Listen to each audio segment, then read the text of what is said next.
So we're reviewing today 7.4 word problem. You know, we didn't get to the number 2 and 4, so we're going to do this right now. Since you have some experience with these, right, you should be able to do this without much problem. So we'll do it as if I gave you this on a test, you know, would you be able to do this? This is a nice test. If you can't, then you got a lot to study, okay? But I'm sure a lot of you could do this. So let's look at number 2. It says the sum of the reciprocals of 2 consecutive even integer is 11 over 60. Find the integers is the question. So you have the worksheet with you, so you don't have to write it down. What are the unknowns in this? How many unknowns do you see? Show me with your fingers how many unknowns we get here. How many? Okay, good. Good. I want 100% participation. Some of you are not. No? How many unknowns do we have here? Show me with your finger. Not everyone's showing me. Okay? I can. Okay. Okay, good. They are? 2. Very right. What are the 2 unknowns in this? How about, let me pick somebody. Grace, what do you think?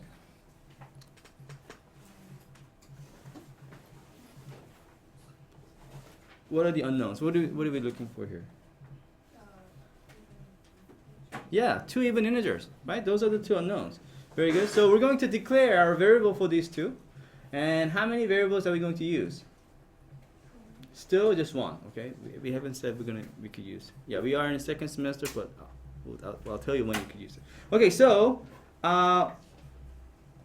Nicole, yeah. What do you know about 2 consecutive, not just any integers, but even integers? They differ by? 2. Very good. So Nicole, how would you declare the variable for these 2? Let x equal the first consecutive integer, and then x plus 2 equals the second. Yeah, let x be the first integer, right? First integer. And then the second one, of course, you add 2 to it, because the difference between 2 even integers or odd integers, as a matter of fact, right? They differ by 2. You guys, we all know this by now, right? What if I just said consecutive integers without even? What would you add? You would add by just 1, right? But when you have even or odd, you add by 2. All right, and now it says, are we adding these 2 numbers together? Because that's what some people were doing on the homework. Are we just adding these 2 numbers together? And should that equal to 11 over 60? No, because if you add integers, how are you going to get fractions? It's impossible, right? You know what I mean? Like, if you add 2 integers, you're not going to get any fractions, right? Right? So what are we going to do with these 2? This is pretty simple. How about, few people are absent today. Thomas, what should we do? From there, you should, it should be 1 over x plus 1 over x plus 2 equals 11 over 60. Exactly right. We need the reciprocals of these 2 numbers, right? And it's really easy to figure out a reciprocal of a number. Isn't that right? It's just 1 over it. So you just, that's the equation we get. So do you know how to solve this equation then, class? 1 over x, right? Plus 1 over x plus 2 equals 11 over 60. What are we going to multiply both sides by? This is the key idea. How about Stephanie? What do you think? The LCD. What is the LCD for this fractional equation? How about Brandon? 60x times x plus 2 is correct, right? Basically, it's product of all the denominators, right, in this case. All right, go ahead. Everybody try. Right, you should all be able to do this without much problem, okay? I'll wait for you. And, of course, if you get stuck, you could ask your group. That's fine, too. Go ahead. Everybody try. By the way, how many people realize, we have to be mindful of something. Whenever you have fractional equations where you have some variables in the denominators, what do you have to be mindful of? How about, Ria, what do you have to be mindful of? Whenever you have denominators that have variables on them. Okay?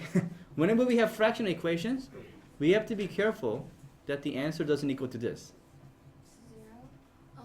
0? Right, the whole denominator can be 0. So therefore, these are called what? Remember, the number that makes the denominator go to 0 are called the, starts with R. Restrictions. You have to be mindful of the restrictions, don't you? So before we start, we should write that down. What are the restrictions on this? By the way, there are 2 of them. James, do you see what restrictions we have here? Yeah, x can equal 0 or x can equal 2? Very good.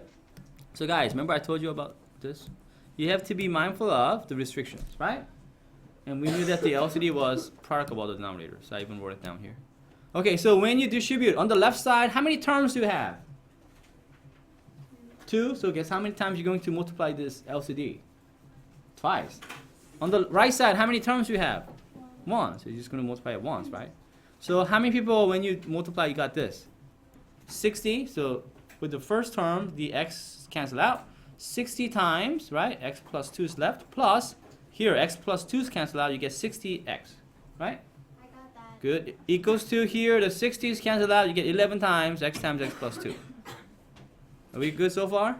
Yeah. Don't try to multiply the whole thing in your head or something. That's where you make silly mistakes. Just write it out this way first, then multiply it out. You know what I mean? So it just, if you take one more step, it's just you don't make silly mistakes. And then when you multiply it out, on the left side, you should have gotten 60x plus 120 plus 60x. And then on the right side, when you distribute, well, 11 times x is 11x, right? Now you're going to distribute that to x plus 2. You should get, on the left, you simplify 120x plus 120 equals to 11x squared plus 22x. How many people got this so far? This good? Yeah? Easy enough? Let's move it up a little bit. So did you all subtract both sides by 120x?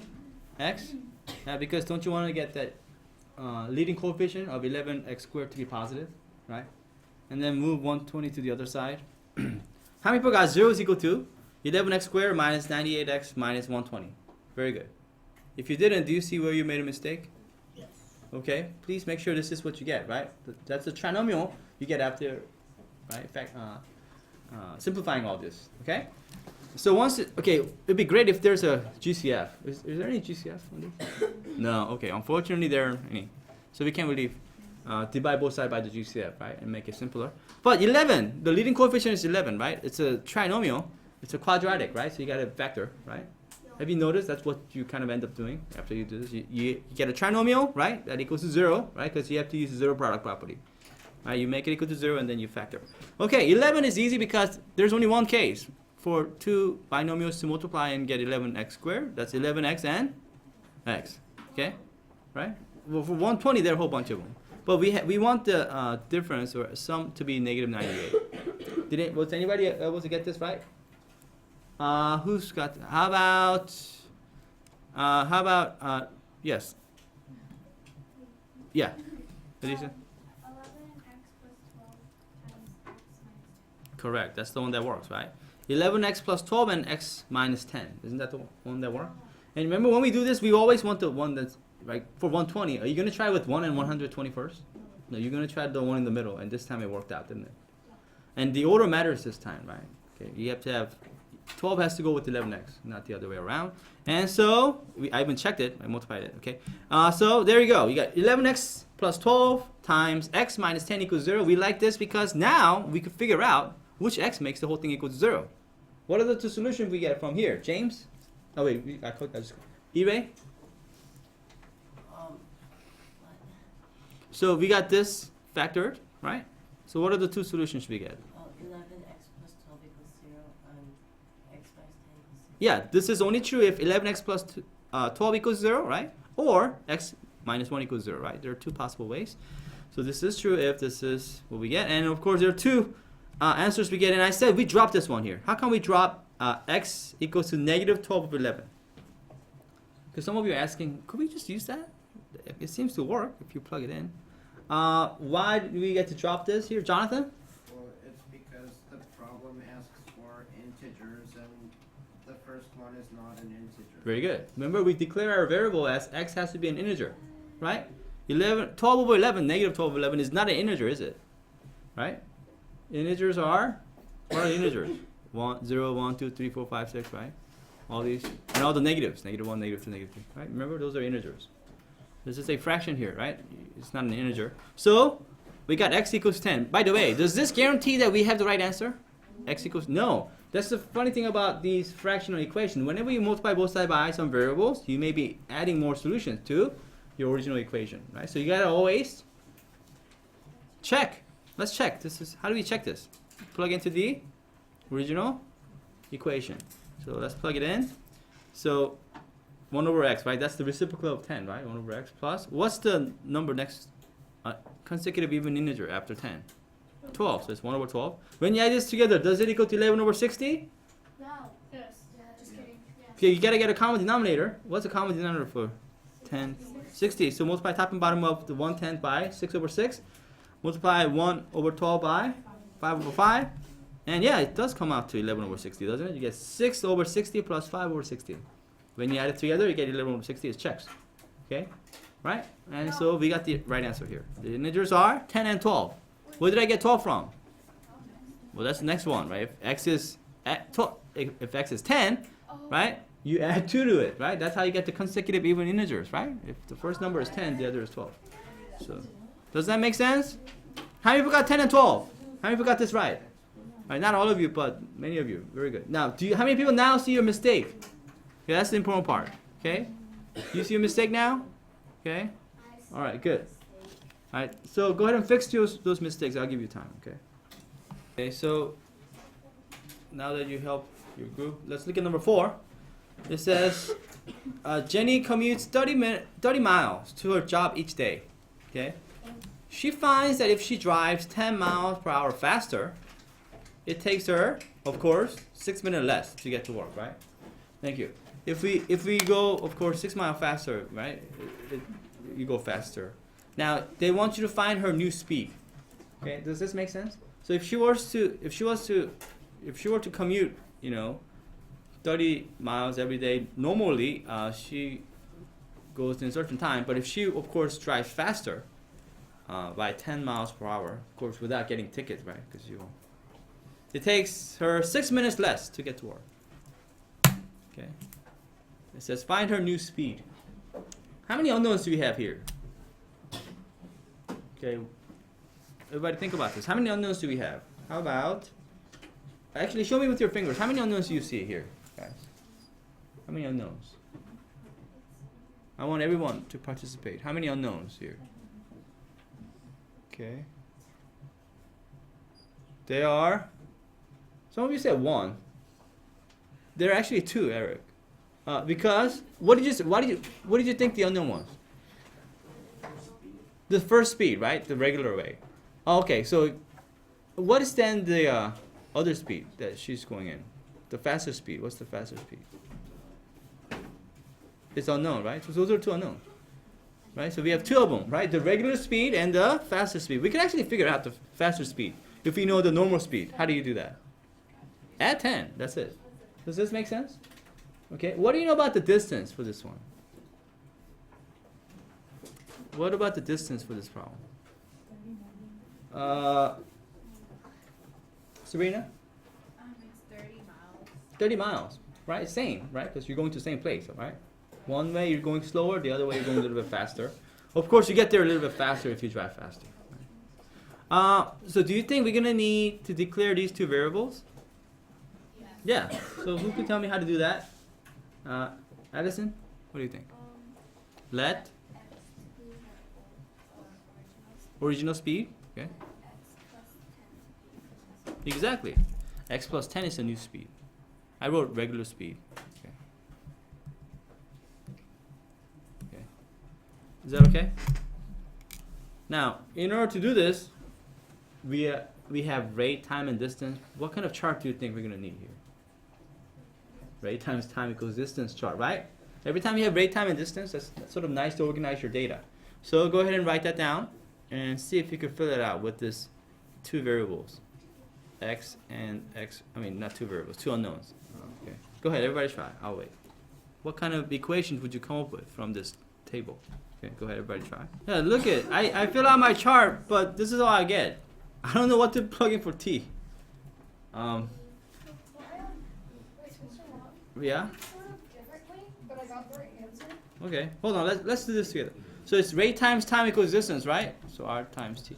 What do I do for the time here? Sort of, because this is all I could do. I know that rate for regular is X, right? I don't know the time. Oh, I know for what to do for new. Whatever time I get up here, what do I have to do with this new time? Subtract 6, right? No, that's how I get it wrong. If you subtract 6, why would that be wrong? Because that means you're subtracting 6 hours, right? This is in miles per hour, right? So look at the rate. It's miles per hour. So if you do -6, that means you're subtracting 6. 1/10. Thank you. So whatever this is going to be, we're going to subtract 1/10 from that. because you're gonna get there faster, right? But my problem is I don't know the time for this. What do I do? I think a lot of you have seen this before on your problem. If you know the rate and distance, you could actually figure out the time, can't you? Who sees it? One person, 2, 3, 4, 5. Okay, this is important right here. I'm gonna put a star on this one. How do I find the time? All right, Stephanie, what do you think? You do, for the first one, you do 30 over x. 30 over x. Where'd you get that from? You're right. How did you know the time for the regular speed is 30 over t? I mean 30 over x. If you multiply x times 30 over x, the x's cancel out. Yeah. What x times what gives you 30? Don't you have to multiply rate times time? Doesn't that equal to 30? X times what gives you 30, guys? 30 over x. Or you could think of it this way. Remember, r times t equals to distance, right? How do you figure out what time this is? Divide both sides by t? You want to divide both sides by r. When you do, you get t equals to distance over r. Isn't that what we have? Look, what is 30? That's the distance. What's r in this case? X. Does that make sense? So from the very first step, right? From the first information, right? The regular speed. We know that x times something has to be 30. We know the time has to be 30 over x. Right? That's the kind of work that you're gonna have to work. Yeah. Why can't you use the second derivative? Well, you could have done the second one too, but then if you did, because I have to subtract 1/10 from it and so forth, it gets a lot more messier. Why not use the simplest, right, way we could use? So then what are we gonna plug in here, guys? What's the time? 30 over x. Does that make sense? So please keep this in mind. Whenever you have rate times time like this, if you don't know the time and you know the rate and distance, you could always figure out the time, can't you? Time is nothing more than distance over the rate, right? Does that make sense? I think you might have seen this before on your homework and so forth, right? You have to figure this time out by knowing the distance over rate equals to time. Anyway, what's our equation then? If that's true, who could tell me? Okay, hold on. Where we get 1/10 from, class? That's a 6 minute. Remember, we get there faster. If you drive faster, 10 miles per hour faster. 1/10 is same thing as 6. 1/10 is what? 6 minutes, isn't that right? Yeah. So that represents 6 minutes. Oh, okay. Yeah, remember you wanted to put 6? That'd be wrong, because if you put 6, you're subtracting 6 hours. Okay, that won't work. All right, so what's the equation here? How about Aleph? What's the equation that we're going to use here?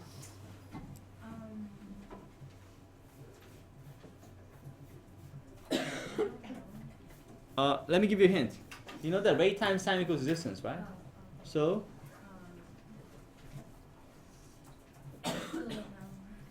okay, look at this equation. For the regular speed, right? If you do rate times time equals distance, you get 30. It doesn't really help you too much, right? We know x times 30 over x equals 30. That doesn't help you. What about the second? X plus 10 times 30 over x minus 1 over 10. Yeah, that's the equation we need, right? The first part, it didn't really help us too much because we actually got 30 over x using that first, right? Part of the data, right? Information. But we know that for new speed, we know that x plus 10 times this time, 30 over x minus 110, it should equal to 30, right? That you could use, can't you? Right? Yeah. So, there's your equation. Right, guys? So what are you going to do with these two? You're going to multiply. You know how to multiply binomial times binomial? Right? Hello? Yeah. But before you do, should you multiply both sides by the LCD? Can you do that? Now let's do that first. So let's multiply both sides by the LCD. So our equation is, here, let's do this together.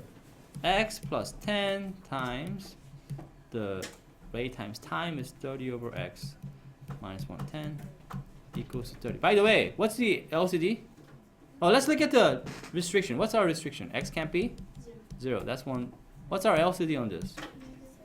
LCD is 10 times x. Would you not agree?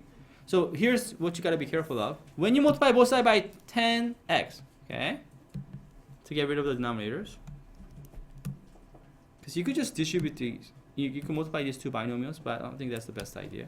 Because if you do, then you get some bunch of fractions. I don't like that. Okay, so, but when I multiply both sides by the LCD, how many times? Let's do this. Be careful. This is where a lot of people make a mistake. 10x. Can I multiply 10x with the first binomial? No. How many times? How many terms do you have on the left side? The whole thing as a whole thing. There's only one term. The whole thing is multiplying, right? So you're basically multiplying three things, correct? Right? So what are you going to multiply 10x with?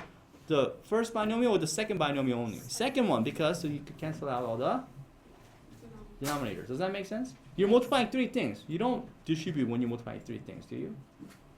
You understand what I'm talking about? Like if you do 2 times 3 times 4, do you do 2 times 3 and 2 times 4 and then multiply the whole thing? Yeah, everybody. Do we do that? No. How do you multiply three things? You multiply two things at a time, right? Okay. So that's the same way. We're going to just simply do this. I'm going to have x plus 10 is fine. I don't have any denominators, but I'm going to multiply 10x with this. 30 over x, 1 over 10. Do you see what I'm doing here, guys? Right? On the right side, you get 300x, right? Do you see what we're doing? Yes? The reason why we're multiplying both sides by 10x is so that we get rid of all the denominators. And here on the left side, we have two factors, right? I just want to multiply these two. Right? I'm using associative property of multiplication. You see what I mean? Does that make sense? Right? I'm multiplying three things. I'm going to multiply 10x with this. Go ahead, everybody try, see what you get. I'll wait. So did you all multiply both sides by? So remember, please don't multiply 10x with the other factor, right? Guys, you don't distribute 10x, right? To factors, you only distribute this to, right? Terms that has more than one. Here, when you do, how many people got this? 300 minus x there, okay? When you multiply this out, right, you have to multiply these two binomials together. Don't we get 300x minus x squared plus 3000 minus 10x equals 300x? Yeah? How many people got, after all this, you simplify, how many people got this? 0 equals 2? I want the leading coefficient to be positive, right? So here we could divide both sides by -1 or multiply both sides by -1. Doesn't matter. How many people got 0 equals to x squared plus 10x minus 3000? Raise your hand. Very good. If you didn't, take a look at it. This is what you should have gotten, right? X squared plus 10x minus 3000 equals 0. Correct?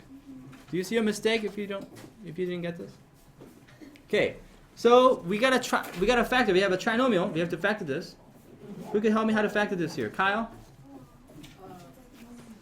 We know it's x squared. Hold on. Kyle? Go ahead.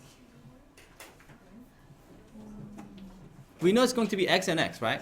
First term is x squared. For 3000, are you going to try with 1 and 3000 or 1 in the middle?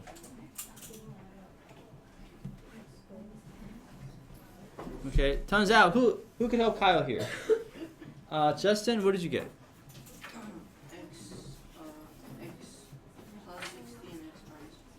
Yeah, 60 and 50, minus 50. Kyle, isn't that the one that works? Yeah? Take a look at it. X times x, you get x squared, right? 60 times negative 50, you get negative 3000. Correct? So look at but that's the easy part. But look at the middle term, right? X times negative 50, right? You get negative 50x here. X times 60, you get positive 60x, right? All right, so when we do Indira, what do I get? X plus 60 times x minus 50. Correct. Equals 0. So therefore, what does that mean? This means this is only true what? This is only true if Indira. X equals negative 60 and x equals Yeah. And Kyle, do you see how we get this is only true if x equals to negative 60 or x equals to 50? Yeah. Kyle, what's our solution then? Can we use both of these? No, why not? Yeah, what does x represent? Okay, go back to your, x does not represent new speed. Go back to the very beginning. What did we say x was?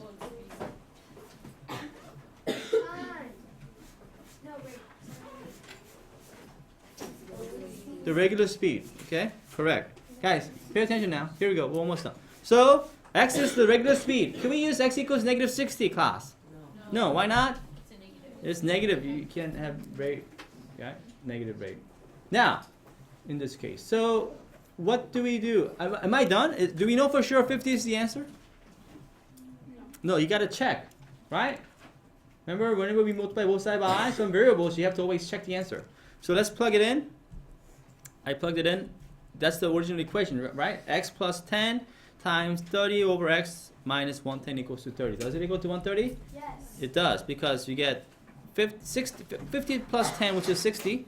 What's 30 over 50? When you simplify, you get 3 over 5. You got to subtract 1/10 from it, so it's really 6 over 10, isn't that right? So it does come out. So is our answer 30? How many people wrote, how many people wrote 50 as the answer?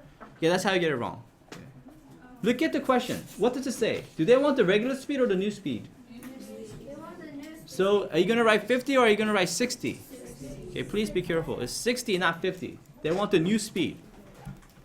The regular speed is 50 miles per hour, but they want the new speed. And we know how to figure out the new speed, don't we? What do you have to do to the old speed? Add 10. Okay. Does this make sense? Okay. Any question? Wow. Okay, good.